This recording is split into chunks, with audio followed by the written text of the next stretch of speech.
इनके जोश को तो समर्थन करो भाई, एक बार दोबारा।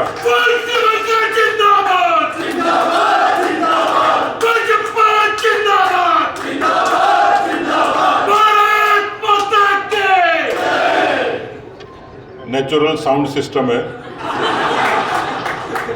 वैसे 20 साल से आपके साथ हूं। हाँ, इसलिए तो मैं आपकी प्रतिभा को पहचान लिया था। वाहन भी रुक जाएंगे, सड़क पे वाहन भी रुक जाएंगे। बोलिए भारत माता की, भारतीय जनता पार्टी जिंदाबाद, बीजेपी जिंदाबाद। मंच पर विराजमान हम सब के, क्या कांग्रेस से मिला हुआ ये बार बार हिल रहा है।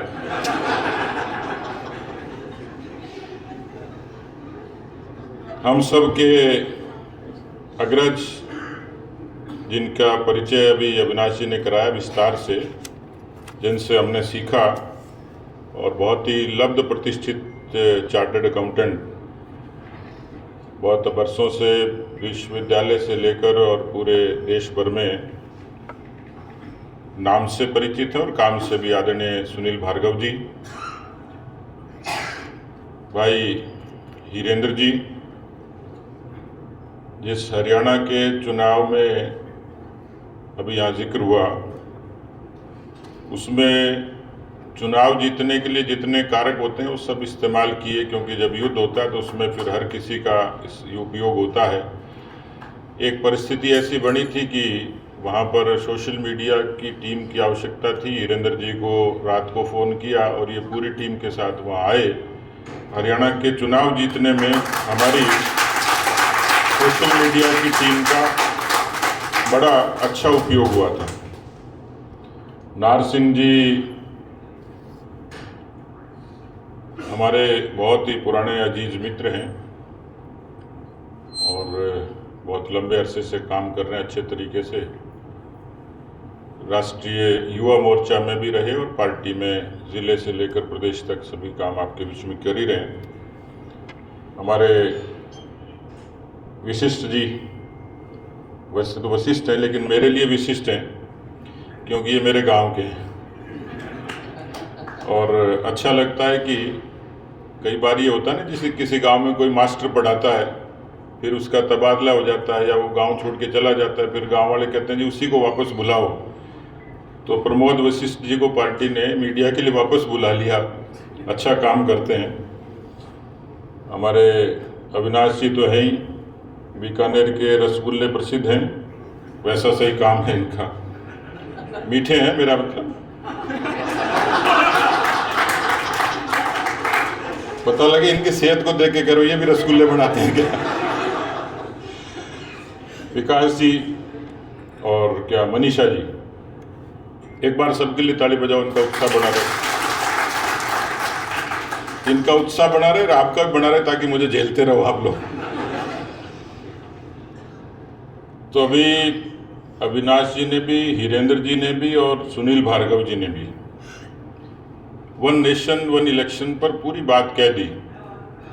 अब मैं वापस उसका उल्लेख करूंगा तो मजा नहीं आएगा, क्योंकि मैं बड़े अनुभव लिए हूं अलग अलग तरीके से, और इसलिए धीरे धीरे कुछ नेताओं को नज़दीकी से देखा तो देखा कि ऑडियंस की शक्ल पे क्या बज रहा है। कई बार 12 बजे होते हैं तो फिर भी नेता पेलते रहते हैं। मैं एक बार जोधपुर में ट्रेनिंग कैंप था, पार्टी का प्रशिक्षण शिविर था, और उस प्रशिक्षण शिविर को 3 दिन हो गए थे, तीसरे दिन का आखिरी सत्र का, और मैं आखिरी वक्ता था। जो आखिरी वक्ता होता है उसके सामने बड़ी चुनौतियां होती हैं, या तो बोलने के लिए कुछ नहीं बचता या सुनने के लिए कुछ नहीं बचता। लेकिन पार्टी अनुशासित है।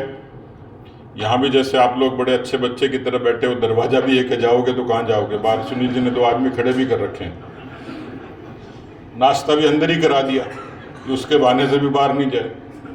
हाँ, कुछ लोग जा सकते हैं, और जाने का एक बढ़िया तरीका है, आपको पता ही, वैसे आप अप्लाई करते हो, कि एकदम से फ़ोन कान के लगाओ बाहर निकल जाओ। ये किसी को बताना मत, क्योंकि ऐसा मैं करता हूं कई बार।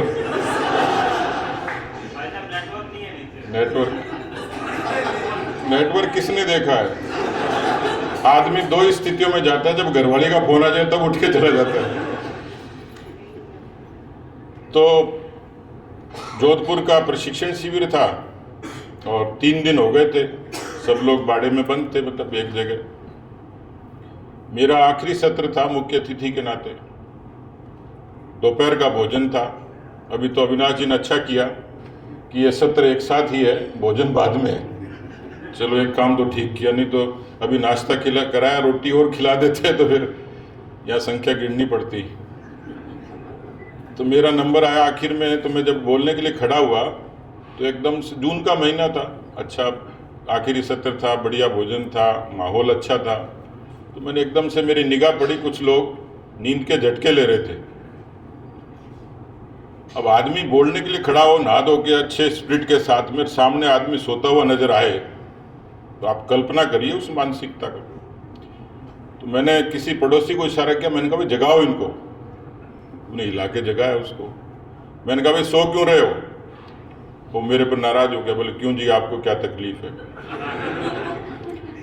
अब मैंने कहा भाई डिप्रेशन हो रहा है मेरे को, तू सो रहा है, मैं भाषण दे रहा हूँ। तो उसने कहा भाई साहब ऐसा है, आप जो बोलने के लिए आए मुझे पहले से पता है।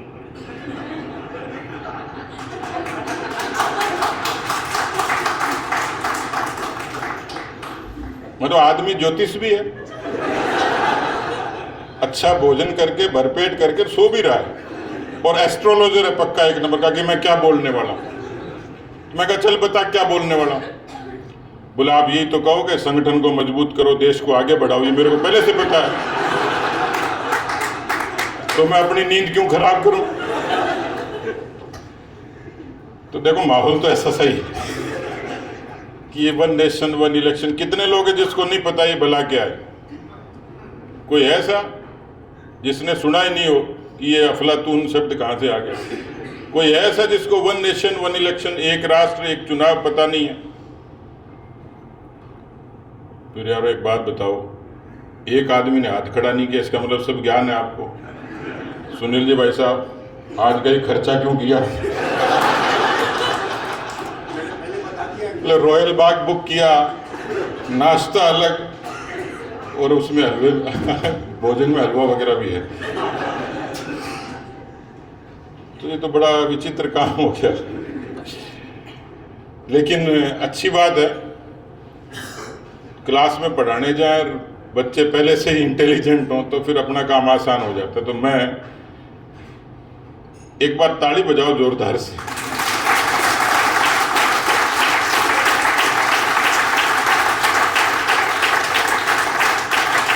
किसी क्लास में इतने होशियार बच्चे हों, पढ़ाने की जरूरत कहाँ है? सबको पता है। तो आपको जानकारी पूरी दे दी, मैं उस पर नहीं जाऊंगा। बेसिकली सुनील जी भाई साहब का भी, पार्टी का भी, केंद्र से मेरे को मंशा ये लगती है, और जो मैं फील करता हूँ, हो सकता है पार्टी का विचार नहीं हो, मेरा हो सकता है, लेकिन पार्टी के विचार से इतर नहीं है, भावना के हिसाब से ही है, साम्यता है उसमें। अभी सोशल मीडिया की ताकत से, उसके प्रभाव और दुष्प्रभाव से सब लोग परिचित हो आप लोग। मैं थोड़ा जिज्ञासु व्यक्ति हूँ, लेकिन अब आजकल के बच्चे तो अब अल्फा बीटा और गामा पीडी आ गई, आर्टिफिशियल इंटेलिजेंस आ गई, और बहुत सारी चीज़ें, अब इतने सारे इनोवेशन इसमें हो गए। और ये यदि प्रकृति से युद्ध नहीं होता और विज्ञान इतना विकसित नहीं होता तो सुनीता विलियम्स भी इतनी आसानी से नीचे नहीं आ पाती। सुनीता पांड्या, चलो अशोक पांड्या जी राजी हो जाएंगे। तो उनका वापस धरा पे आगमन, ये मानव के बुद्धि कौशल का ही एक इस तरीके का उपक्रम है कि जिसने ये साबित कर दिया कि इस समय इस सृष्टि पर जो सबसे ज़्यादा विकसित जीव है, जिसके पास इतना बुद्धि कौशल है कि प्रकृति से भी लड़ सकता है। और इसलिए आज की विधा में सोशल मीडिया और हर जगह, पहले लगता था कि ये केवल साइंटिस्ट के या कुछ लिमिटेड तबके के काम में, राजनीति में और चुनाव से इस ताकत का कोई नकार नहीं सकता, व्यापार से लेकर खेती के नवाचार तक। इसलिए सोशल मीडिया और आईटी अब लगता है जब तक सृष्टि रहेगी तब तक इसमें इनोवेशन होते रहेंगे, बढ़ते रहेंगे। मैं जब शुरू हुआ था तो ऑर्कुट से हुए थे हम लोग, आजकल ऑर्कुट दिखती नहीं कहीं। शुरुआत में जब सोशल मीडिया का आगमन हुआ तो फेसबुक का बड़ा, आजकल तो उससे बोर हो गए लोग, इवन ट्विटर से भी अब तो चिड़िया भी बिक गई, नीलामी होगी ना उसकी, एक्स हो गया और उसकी चिड़िया का लोगो भी नीलाम हो गया। तो जब ये शुरुआत हुई थी, फेसबुक थोड़ा ठीक ठाक सा ही चलता था, तो एक धीरे धीरे ये एडिक्शन का रूप ले लिया इसने। तो एक लड़का थोड़ा ज़्यादा ही करता था, तो उसके बाप ने कहा तू क्या ये फेसबुक करता है, इससे रोटी थोड़ी मिलेगी। तो उसने बड़ा इनोसेंटली जवाब दिया, बोले बापू रोटी तो मिलेगी नहीं मिले, लेकिन रोटी बनाने वाली मिल सकती है इससे। मिलती है, आजकल तो वर्चुअल फेरे भी कर लेते हैं, सारे काम हो जाते हैं। लेकिन मैं जिज्ञासु की तरह देख रहा था कि बराक ओबामा जब अमेरिका का चुनाव लड़ रहे थे पहला, उससे पहले तक सोशल मीडिया का इस तरीके का प्रभाव नहीं था और बहुत ज़्यादा विकसित भी नहीं था। लेकिन एक चतुर राजनेता की तरह बराक ओबामा ने इस सोशल मीडिया को इतना उपयोग किया कि बराक ओबामा जब अमेरिकन प्रेसिडेंट की चर्चा में था तो उस समय उसके बारे में एक धारणा थी कि जब किसी आम आदमी से पूछते कि भाई डू यू नो बराक, तो जवाब मिलता कि he must be a terrorist, काला था। और जो अमेरिका में श्वेत अश्वेत का संघर्ष चलता है, जिस तरीके की वहाँ की कानूनी हालात थे, लेकिन बराक ने उस धारणा को तोड़ने के लिए सबसे किसी बड़े हथियार को उपयोग किया, तो सोशल मीडिया था। और दुनिया में इस सोशल मीडिया की ताकत को केवल व्यक्तिगत हैसियत के लिए नहीं, विचार के प्रवाह को बहुत नीचे तक पहुंचाने के लिए और बहुत मजबूती से पहुंचाने के लिए जिस दूसरे शख्स ने सोशल मीडिया को बड़ा वेपन बनाया, उस शख्स का नाम है श्री नरेंद्र मोदी जी।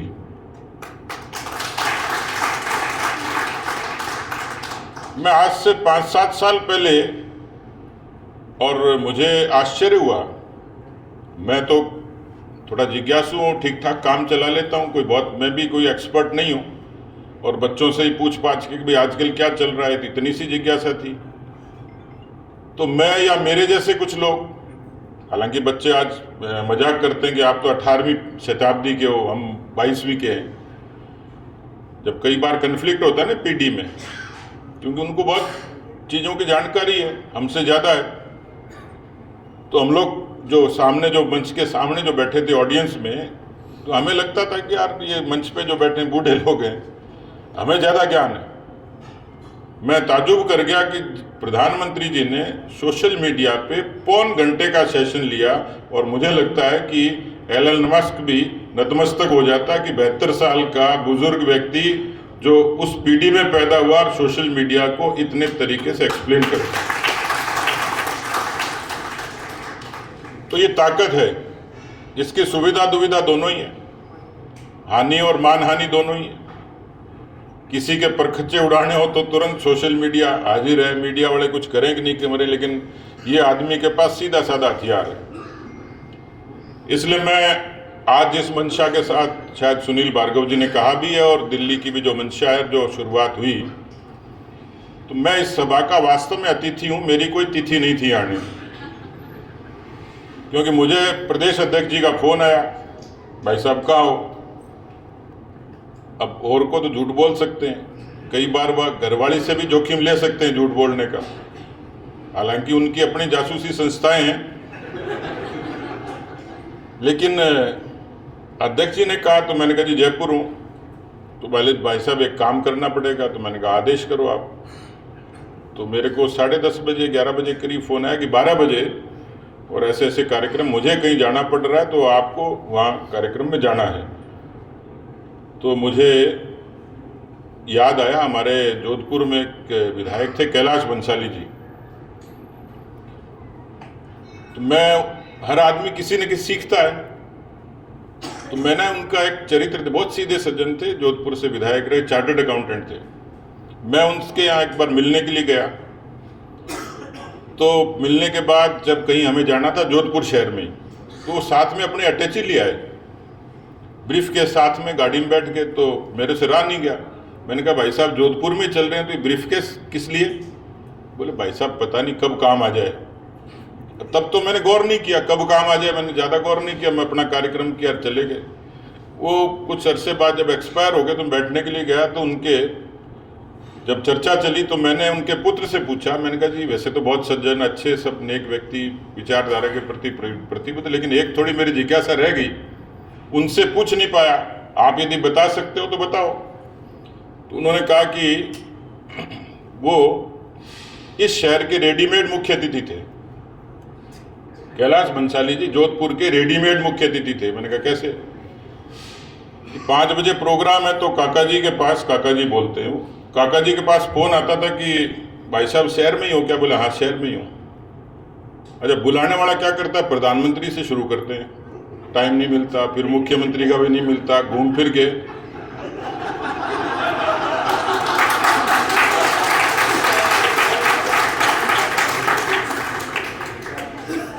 कैलाश बंसाली जी को 3 बजे फोन आता कि एमएलए साहब शहर में ही हो? बोले हाँ शहर में ही हूँ। 5 बजे कार्यक्रम है, मुख्य अतिथि आ नहीं पा रहा है, आप ही इस कार्यक्रम के मुख्य अतिथि हो। बाद में पता लगा कि अटैची के महत्व क्या है, कहीं भी अटैची खोली, कपड़े बदले और मुख्य अतिथि हाजिर है। तो लेकिन मुझे अच्छा लगा जब उन्होंने अगला शब्द कहा कि 1 नेशन 1 इलेक्शन पर, और सोशल मीडिया के लोग हैं।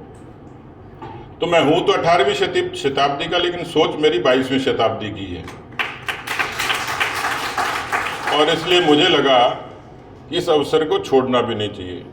क्यों? कि देश में पिछले दिनों मोदी जी के आने के बाद जितने काम हुए, अब कोई उस चीज को केवल राजनीतिक रंग से जब उसका विश्लेषण करता तो कमी निकालेगा। पिछले 11 वर्षों में इस देश के जो बैंक अकाउंट हैं आम आदमी के,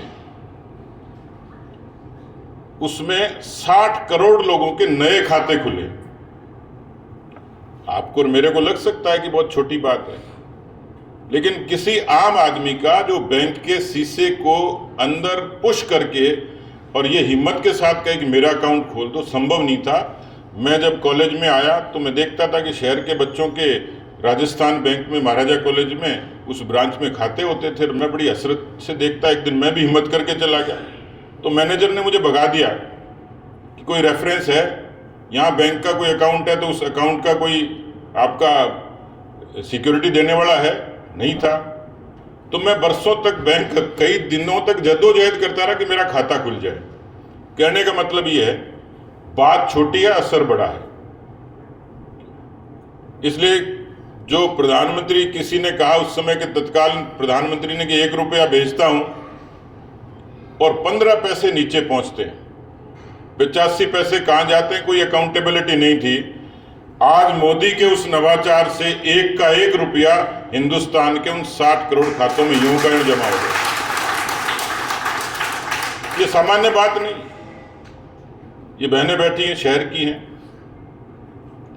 लेकिन आज भी गांव की उन महिलाओं की, मैं गांव से आता हूं, गांव में पैदा हुआ, मैंने अपनी दादी को देखा, अपनी माँ और अपनी भाभी को देखा कि कैसे वो गांव में अंधेरा होने का इंतजार करती थी। उनके आरोग्य पर, उनके स्वास्थ्य पर, उनके स्वाभिमान पर किस तरीके की चुनौतियां थी, लेकिन प्रधानमंत्री ने लाल किले से भाषण देके प्रतिबद्धता के साथ कहा कि भारत में स्वच्छ भारत मिशन शुरू होगा, देश में 10 करोड़ से ज़्यादा टॉयलेट्स बने और सबसे ज़्यादा इज्जत किसी को मिली थी? भारत की माताओं और बहनों को मिली। छोटी बातें लगती होंगी। यदि राम मंदिर पे इतना जन समर्थन खड़ा नहीं होता तो राम मंदिर नहीं बनता। लेकिन उस जन भावनाओं को मूर्त रूप देने का काम नरेंद्र मोदी जी ने किया। लेकिन क्या राम मंदिर केवल उस धरातल के आंदोलन से थोड़ी, उसमें आप जैसे योद्धाओं की बड़ी भूमिका थी कि इन्होंने विचार के साथ प्रतिबद्ध होकर कहा कि राम मंदिर हमारी आस्था का, अस्मिता का प्रतीक है, ये बनेगा तो ही भारत को चैन मिलेगा, और इसलिए बना। 370 के प्रति जो जन समर्थन था, जमीनी समर्थन मन से होगा, लेकिन उन 370 पर कभी तमिलनाडु का आदमी, केरल का आदमी या कश्मीर का आदमी उस तरीके से एजिटेट नहीं होता था।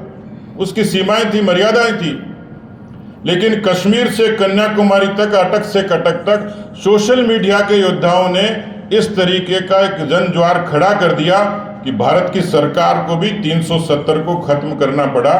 ये सोशल मीडिया की ही ताकत है। लेकिन इसका एक पक्ष और है। देश में फार्म लॉज आए, किसानों के समर्थन में कृषि कानून आए, बेहतरीन कानून थे। आज भी कानूनों का विरोध करने वाले लोग भी कहते हैं वो कानून अच्छे थे। लेकिन किस लिए? कि नीचे जिस तरीके से लोगों की ओपिनियन आनी चाहिए थी, और उसके बाद एक ओपिनियन के तौर पर वो कानून नीचे चले जाते तो लोग एक्सेप्ट कर लेते। लेकिन इस देश में एक ऐसा तबका है कि मोदी अच्छा करेगा, बीजेपी अच्छे करेंगे, राष्ट्रवाद का विचार कुछ अच्छा करेगा तो केवल विरोध करना। इस देश में ऐसी खेप है जिसको क्या यही रखा है कि विरोध ही करना है। उनको उसकी अच्छाई बुराई से मतलब नहीं है, फायदे से मतलब नहीं है, देश के भलाई से मतलब नहीं है, लेकिन विरोध करना है। और इसलिए उन अच्छे कृषि कानूनों के खिलाफ भी इस तरीके का एक हवा खड़ा कर दिया। किस तरीके से सोशल मीडिया पर हमारे खिलाफ, आज सुबह ही कोई एक राइटर आए थे, चर्चा चल रही थी, साउथ के थे, कुछ लिख रहे थे, अग्निवीर की चर्चा चल गई। कोई दोष नहीं है, सिंपल मानसिकता ये थी कि सीधी दौड़ हो जाए, भर्ती हो जाए, नौकरी लग जाए। पक्ष तो इतना ही है। सरकार वो नौकरी आज भी दे रही है फौज में। हरियाणा की सरकार ने 100% जो अग्निवीर आएंगे ट्रेनिंग पूरी करके, कुछ तो फौज में एब्जॉर्ब हो जाएंगे, बाहर आएंगे, तो उनको हरियाणा की सरकार 100% जॉब की गारंटी दे रही है। नुकसान कहीं नहीं। लेकिन आप दोनों लोग इस बात के, आप इस दोनों कानूनों के बारे में, इन दोनों फैसलों के बारे में आप अच्छे तरीके से अपडेट हो। कोई दोष नहीं था, केवल देश हित के फैसले थे। लेकिन फिर भी हमारे खिलाफ जो नकारात्मक फोर्सेज जो सोशल मीडिया में, उन्होंने एक इस तरीके का परसेप्शन, एक ऐसा नैरेटिव खड़ा कर दिया जो हमारी एक जिम्मेवारी बन गई। और इसलिए मुझे लगता है कि देश में जितने सुधार हुए, बैंक के खाते से लेके, खेती से लेके, मुद्रा से लेके, तमाम जिस तरीके की योजनाएं आई, योजनाओं से लोगों का जीवन बदला, विचारों के आधार पर जो फैसले थे वो पूरे हुए। उसमें से एक उपक्रम है वन नेशन वन इलेक्शन। अब जब जीएसटी जब तक लागू नहीं हुआ था तब हल्ला मचाते थे। अब जीएसटी के बारे में लोग कहते हैं जी अच्छा है। छोटी मोटी चीज़ें हो सकती हैं, बहुत जो व्यापारी आपके बीच में भी होंगे उनको कुछ खामियां लगती होंगी। मेरे को लगता है कि वो तो लगातार प्रोसेस अमेंडमेंट हो ही रहे हैं, उसमें रिलीफ मिल ही रही है। वन नेशन वन टैक्स, सरकार की संवेदना को समझो कि कोविड में पता लगा कि हमने राशन तो दे रहे हैं, लेकिन किसी श्यामलाल का राशन कार्ड बिहार में है और काम करता है हरियाणा में। पाबंदी ये होगी कि राशन कार्ड का राशन तो उसको बिहार में ही मिलेगा। इस बात को किसी ने गौर नहीं किया, लेकिन मोदी जी ने गौर किया। इसलिए one nation one ration card, ये भी क्रांतिकारी काम है। तो एक रूपता के लिए भारत में यदि चुनाव एक साथ हो जाएं, और मैं तो ये कहता हूं कि भारत ने जितनी बेशुमार उपलब्धियां हासिल की हैं, उसमें बहुत सारी चीज़ें आप सड़कों पे जाते हुए देखते हो, कहते हो सड़कों का जाल है जी, प्रधानमंत्री ग्राम सड़क योजना इतनी जोरदार है, वगैरह वगैरह। भारत की फौज आज ताकतवर है। लेकिन मुझे कोई पूछे कि एक शब्द में बताओ कि भारत की ताकत क्या है, तो यकीनन मैं कहूंगा कि भारत का लोकतंत्र ये दुनिया में भारत की सबसे बड़ी ताकत है, डेमोक्रेसी। और इसको प्रिजर्व किया है, इसको अक्षुण्ण बनाया है। जिस देश के बारे में लोग कहते थे कि ये सपेरों का देश है, तांत्रिकों का देश है, अनपढ़ लोगों का देश है, बीमारों का देश है, और इसलिए एक युग में, एक समय, एक विचार का, एक परिवार का जो प्रवाह चलता था, और उस लोगों को धारणा थी कि यही आएंगे, यही जीतेंगे।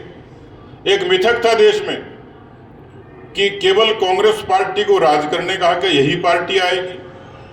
कांग्रेस पार्टी में भी नेहरू गांधी खानदान के लोग ही आएंगे।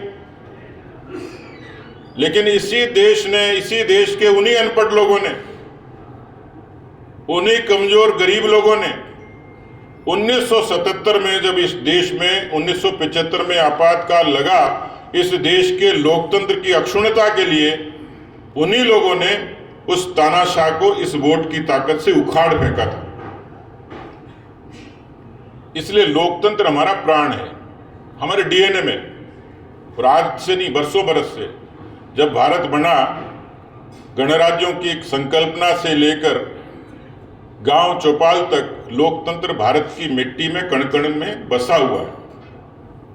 और इसलिए इस लोकतंत्र की इस ताकत में देश में खूब सारे इनोवेशन हुए, दुनिया का उत्कृष्ट संविधान बना, और उस संविधान में ऐसी व्यवस्थाएं समय समय पर आती रही कि देश के व्यक्ति को, नागरिक को सहूलियत कैसे मिले।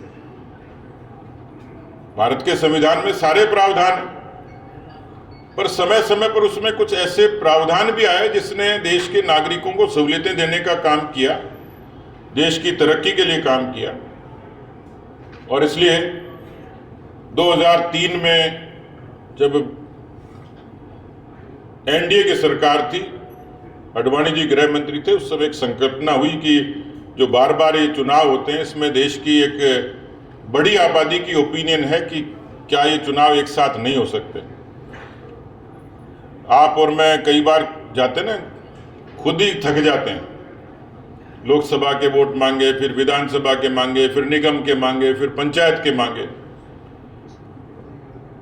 2021 में कोई महीना ऐसा नहीं था जब देश में कहीं चुनाव नहीं थे। हर जगह चुनाव, हर स्टेट में कहीं ना कहीं चुनाव। महाराष्ट्र में तो एक बरस में, 2017 की बात है, 365 दिन में से 307 दिन आचार संहिता रही। आप कल्पना करिए। और अभी खर्चे का उल्लेख हो रहा था कि जब एक किस तरीके से चुनाव होते हैं, 1 लाख करोड़ का खर्चा पिछले 2024 में हुआ, 2019 में 60,000 करोड़ का खर्चा हुआ। लोकसभा और विधानसभा के जो सरकारी खर्चे हैं वो 1100 करोड़ और 1400 करोड़ रुपए थे। और इसलिए ये केवल बीजेपी का एजेंडा नहीं, ये भारत का एजेंडा है। किस देश में लगातार होने वाले चुनाव से जो दुष्प्रभाव हैं, हालांकि हमारे आलोचक दूसरी बात भी कहते हैं, लेकिन उसमें कोई बहुत दम नहीं है। विरोध के लिए विरोध करना है। शरद पवार जी ने प्रहलाद जोशी संसदीय मंत्री को चिट्ठी लिखी कि एक चुनाव, एक देश, एक चुनाव की संकल्पना अच्छी है।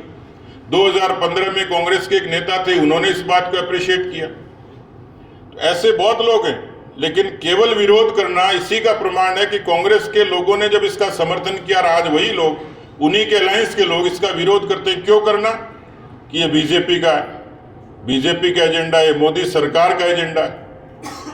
ये मोदी सरकार का और बीजेपी का एजेंडा नहीं है, ये भारत के आम नागरिक का, भारत का एजेंडा है कि जो भारत की वित्तीय स्थिति को ठीक करने के लिए, भारत के जो पैरामिलिट्री फोर्सेस को इतना डिप्लॉय करना पड़ता है, उससे बचने के लिए, भारत के कर्मचारियों को जिनका अधिकांश समय चुनाव की व्यवस्था में लगता है, उससे बचने के लिए। और ये आचार संहिता की जितनी लंबी जो चीजें होती हैं जिसके कारण विकास सीधे सीधे तौर पर रुक जाता है। हालांकि हमें फायदा होता है उसका। कोई कार्यकर्ता आता है तो वो कहता है भाई साहब ये काम है, अरे भैया अभी नहीं हो सकता। क्यों? बोले आचार संहिता लगी हुई है। तो लेकिन ये आचार संहिता का जो लगातार इस तरीके का लंबे समय तक होता है, उससे सीधे सीधे बहुत सारे प्रभाव होते हैं। हम लंबी बात नहीं करेंगे, लेकिन आप लोग इस बारे में, क्योंकि आपने हाथ नहीं खड़ा किया, इसका मतलब आप सबको ज्ञान है। मुझे लग रहा है अभी भी मैं ज्यादती कर रहा हूँ, लेकिन मैं आप सबसे आग्रह करना चाह रहा हूँ कि जो सोशल मीडिया के जरिए एक ऐसी ताकत है। अच्छा लगा मुझे, जैसा अविनाश जी ने बताया कि पूरे प्रदेश भर के आप सब लोगों कम सूचना पर आए, तो मुझे लगता है मित्रों, एक युग धर्म है। लड़ाई धरातल पर भी लड़ी जाती है, लड़ाई आसमान से तरंगों पर भी लड़ी जाती है। ये तरंगों की लड़ाई है। इस तरंगों की लड़ाई में हमारे खिलाफ जो चीजें इस्तेमाल होती हैं, मुझे लगता है कि थोड़ी इसमें सकारात्मकता की आवश्यकता है। कई बार कई कार्यकर्ता सोशल मीडिया में इतने तल्लीन हो जाते हैं तो पूरा झगड़ा मोल ले लेते हैं। फिर हमारे पास फोन आता है कि भाई साहब, बूंदी जिले में फलाना कार्यकर्ता को पुलिस ने पकड़ लिया। क्यों पकड़ लिया? बोले भाई साहब थोड़ा सा लिख दिया था।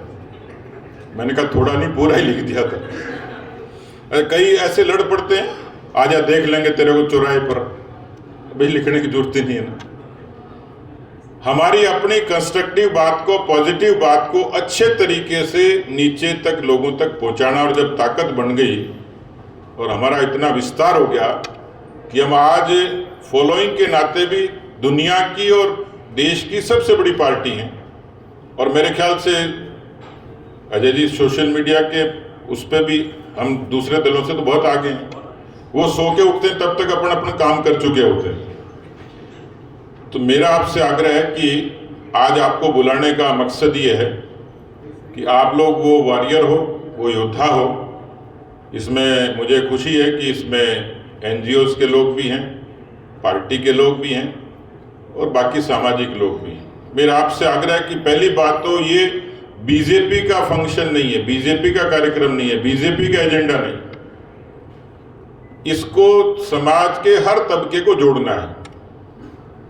मैं पीछे मुड़ के वही देख रहा था कि इसमें भारतीय जनता पार्टी का कहीं नाम नहीं। तो इसलिए कोशिश यही करनी चाहिए कि इस चीज से बचते हुए कि ये आम आदमी की लोगों के मन में है। मैं हरियाणा के चुनाव में था, तो जब किसी गांव में गया तो मेरा उस पे, मेरे एक्स पे उसका वीडियो भी है। तो किसी गांव में खाना खाने के लिए गया तो एक ताऊ बैठा था खाट पे। बोला भाई एक काम कर दे यार, तेरे मोदी इतना धाकड़ आदमी है तो ये रोज रोज चुनाव होते हैं, ये बंद करवा दे। उसका वीडियो है, वो हरियाणवी में बात करते हुए बता रहा है। मेरे को तब समझ में आया कि जब तक तो इसकी चर्चा भी नहीं हुई थी। यानी लोगों के मन में उत्कंठा है, लोग चाहते हैं। क्योंकि केवल ऐसा नहीं कि सरकार के कोई वित्तीय संसाधनों का नुकसान हो रहा है, आम आदमी का भी इंगेजमेंट बढ़ रहा है। पोलिंग कम क्यों होती है कि लोग तंग रहते हैं, बोले जी रोज रोज चुनाव है, एक बार डालिया है हम तो लोकसभा। ठीक है, हमारे विरोधी कुछ चीजें कहेंगे, इसमें कुछ संविधान में कुछ संशोधन की आवश्यकता रहेगी, लेकिन वो किए जा सकते हैं। कोई ऐसा आफत का काम नहीं है, इसके अलावा कोई डिमेरिट नहीं, कोई इसमें दिक्कत नहीं। मेरा आपसे आग्रह है कि इसका लिटरेचर है, इसको अच्छे से पढ़िए, तर्क करिए, कुतर्क मत करिए। अच्छे तरीके से, जैसा सुनील जी ने कहा कि नेटवर्किंग बनाई जा सकती है। और मैं कई बार देखता हूं बहुत आश्चर्यजनक रूप से, एक बार मतलब इसका प्रभाव क्या है। भीलवाड़ा में प्रधानमंत्री जी आए मालासेरी में देवनारायण भगवान के जन्म स्थान पे, बहुत भीड़ थी। प्रधानमंत्री जी का प्रोटोकॉल होता है, सिक्योरिटी थी, सारी चीजें थी। जब वो गए तो मुझे किसी जगह दूसरी जगह जाना था, मैं खुद फंस गया भीड़ में और मैं पैदल पैदल चलना शुरू हुआ, आगे किसी दूसरी गाड़ी में चला जाऊंगा कि इतने में कोई एम्बुलेंस आ रही थी।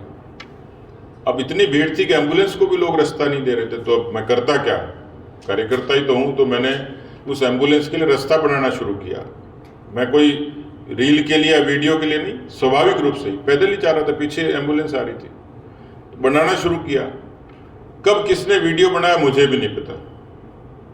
वहां से शाम को जब मैं फ्री हुआ तो वीडियो मेरे पास आया और अलग अलग उस पर चलते चलते वो वीडियो चलता रहा। मैं उसके कुछ दिन बाद चेन्नई एयरपोर्ट पे उतरा,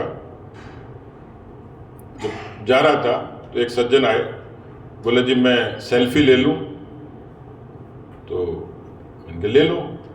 बोले आप तो वही हो ना जिन्होंने एम्बुलेंस को रास्ता दिलवाया था। यानी कब की बात, कहाँ की बात, किस तरीके की बात। तो आप जो वन नेशन वन इलेक्शन पर लिखेंगे, वन नेशन वन इलेक्शन पर कोई वीडियो बनाएंगे, वन नेशन वन इलेक्शन पर कोई ओपिनियन लेंगे, वन नेशन वन इलेक्शन पर आप किसी की राय लेंगे अलग अलग तबके की, वो काम आप कर सकते हो। मुझे लगता है कि आज की इस आपके इस संवाद का, परिचर्चा का जो महत्वपूर्ण कारक है वो यही है कि इस सोशल मीडिया की इस ताकत को, अपने उस विधा को, अपने उस स्किल को, उस प्रतिभा को पूरी ताकत के साथ में झोंक दीजिए। मुझे पूरा भरोसा है कि इस वन नेशन वन इलेक्शन को लेकर, हालांकि उनकी ताकत और औकात नहीं है, क्योंकि ये आम आदमी का मुद्दा है और आम आदमी पूरे तरीके से सहमत है, लेकिन जिस तरीके से दूसरे कानूनों के बारे में हमारे खिलाफ एक धारणा बनाने की कोशिश हुई थी, उस कोशिश को काउंटर करने के लिए जरूरी है कि हमें एक अच्छा जन समर्थन चाहिए, जनधारणा बने, और उसके लिए सोशल मीडिया राजस्थान में बड़ा कारक बने। आज की इस परिसंवाद का, चर्चा का मुझे लगता है यही हेतु है, और आप लोग ये कर सकते हो। मुझे आप लोगों की क्षमता पर पूरा भरोसा है। एक सकारात्मक तरीके से इसकी ओपिनियन बने। हरियाणा में कुछ जगह अच्छी शुरुआत हुई। कुरुक्षेत्र में खुद वाइस चांसलर ने वहाँ के प्रबुद्ध लोगों को बुलाकर और इस चर्चा को शुरुआत करी। नॉन पॉलिटिकल प्रोग्राम था पूरे तरीके से। उसमें भी आप सहयोग कर सकते हैं कि इंस्टीट्यूशंस हैं, एनजीओज हैं, किसान हैं, मजदूर हैं। आप पूछ के देखिएगा, आज के बाद ही बाहर निकल के भी पूछिएगा कि भाई ये बार बार जो चुनाव होते हैं इसके बारे में आपकी क्या धारणा है। आप पूछोगे कि भाई चुनाव एक साथ हो जाए तो कैसा लगेगा, एक आदमी भी विरोध नहीं करेगा, सब ये कहेंगे अच्छा काम होगा। मुझे लगता है कि अंग्रेजी कहावत है कि well begun is half done. आज राजस्थान में सुनील भार्गव जी के नेतृत्व में एक अच्छी शुरुआत आप लोगों के समक्ष हुई है। तो मैं चाहूँगा कि Rajasthan one nation one election के प्रति राजस्थान का जनमानस आप सब के नेतृत्व में पूरे देश भर में अच्छी ख्याति अर्जित करे, यही मंगल कामनाएं हैं। बहुत बहुत धन्यवाद।